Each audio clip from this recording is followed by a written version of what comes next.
ಕನ್ನಡಿಗರಿಗೆ ನಮಸ್ಕಾರ. ನೀವು ನೋಡ್ತಾ ಇದ್ದೀರಾ ಬಿಬಿ ನ್ಯೂಸ್ ಕನ್ನಡ. ನಾನು ಭುವನ.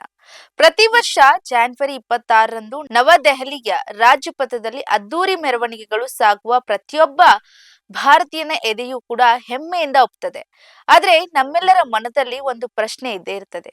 ನಮ್ಗೆ ಸ್ವಾತಂತ್ರ್ಯ ಸಿಕ್ಕಿದ್ದು ಆಗಸ್ಟ್ 15ಕ್ಕಾದ್ರೆ ಸಂವಿಧಾನ ಜಾರಿಗೆ ತರಲು ಜನವರಿ 26 ಏಕೆ ಆರಿಸಿಕೊಳ್ಳಲಾಯಿತು ಅಂತ. ಈ ಪ್ರಶ್ನೆ ಹಿಂದೆ ಭಾರತದ ಸ್ವಾತಂತ್ರ್ಯ ಹೋರಾಟದ ಒಂದು ದೊಡ್ಡ ಇತಿಹಾಸವೇ ಅಡಗಿದೆ. ಇದು ಕೇವಲ ಒಂದು ದಿನಾಂಕವಲ್ಲ, ಇದು ಭಾರತೀಯರ ದಶಕಗಳ ಹಿಂದೆಯೇ ಮಾಡಿದಂತ ಒಂದು ಮಹಾನ್ ಸಂಕಲ್ಪದ ನೆನಪು. ನಿಜವಾದ ಇತಿಹಾಸ ಶುರುವಾಗುವುದು 1929ರಲ್ಲಿ. ಆಗ ಭಾರತೀಯ ರಾಷ್ಟ್ರೀಯ ಕಾಂಗ್ರೆಸ್ ಲಾಹೋರ್ನಲ್ಲಿ ಒಂದು ಪ್ರಮುಖ ಸಭೆಯನ್ನ ನಡೆಸುತ್ತದೆ. ಅಲ್ಲಿಯವರೆಗೆ ಬ್ರಿಟಿಷರ ಅಡಿಯಲ್ಲಿಯೇ ಸ್ವಲ್ಪ ಮಟ್ಟಿನ ಸ್ವಯಂ ಆಡಳಿತ ಸಿಕ್ಕರೆ ಸಾಕು ಎಂಬ ಚರ್ಚೆ ಇತ್ತು. ಆದ್ರೆ ಸುಭಾಷ್ ಚಂದ್ರ ಬೋಸ್ ಅವರಂತಹ ಅನೇಕ ಯುವ ನಾಯಕರು ನಮ್ಗೆ ಬ್ರಿಟಿಷರ ಹಂಗಿಲ್ಲದ ಪೂರ್ಣ ಸ್ವರಾಜ್ಯ ಬೇಕೆಂದು ಪಟ್ಟನ್ನ ಹಿಡಿತಾರೆ.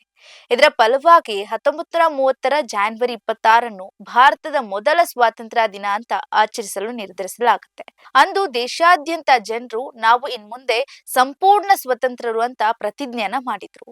ಅಂದಿನಿಂದ 1947ರವರೆಗೆ ಇದೇ ದಿನವನ್ನ ಭಾರತೀಯರು ಸ್ವಾತಂತ್ರ್ಯ ದಿನವನ್ನಾಗಿ ಆಚರಿಸ್ತಾ ಬಂದಿದ್ದಾರೆ.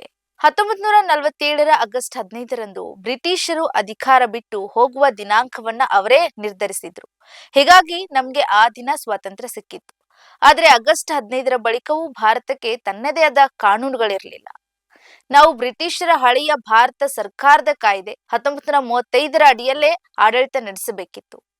ಈ ಕೊರತೆಯನ್ನ ನೀಗಿಸುವುದಕ್ಕೆ ಡಾಕ್ಟರ್ BR ಅಂಬೇಡ್ಕರ್ ಅವರು ನೇತೃತ್ವದಲ್ಲಿ ಜಗತ್ತಿನ ಅತಿದೊಡ್ಡ ಲಿಖಿತ ಸಂವಿಧಾನ ಸಿದ್ದುಪಡೆ ಆಯಿತು. 1949ರ ನವೆಂಬರ್ 26ರಂದೇ ಈ ಸಂವಿಧಾನ ತಯಾರಿಯಾಗಿದ್ರೂ ಕೂಡ ನಮ್ಮ ನಾಯಕರು ಜಾರಿಗೆ ತರಲು 2 ತಿಂಗಳು ಕಾಲ ಕಾಯುವ ನಿರ್ಧಾರ ಮಾಡಿದ್ರು. ಈ ಕಾಯುವಿಕೆಗೆ ಕಾರಣವಾಗಿದೆ ಅದೇ 1930ರ ಪೂರ್ಣ ಸ್ವರಾಜ್ಯದ ನೆನಪು. ಹಳೆಯ ಸ್ವತಂತ್ರ ದಿನದ ಸಂಕಲ್ಪವೇ ಗೌರವ ಕೊಡಲು 1950ರ ಜನವರಿ 26ರಂದು ಸಂವಿಧಾನವನ್ನ ಅಧಿಕೃತವಾಗಿ ಜಾರಿಗೆ ತರಲಾಯಿತು.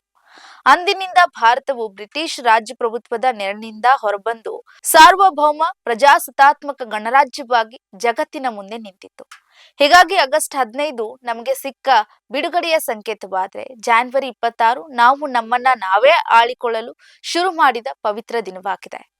ಇದಾಗಿತ್ತು ಇವತ್ತಿನ ಸುದ್ದಿ ವಿಶೇಷ. ಸಮಗ್ರ ಸುದ್ದಿಗಳಿಗಾಗಿ ಸದಾ ಗಮನಿಸಿ ಬಿಬಿ ನ್ಯೂಸ್ ಕನ್ನಡ. ಇದು ಕನ್ನಡಿಗರ ಪ್ರತಿಧ್ವನಿ.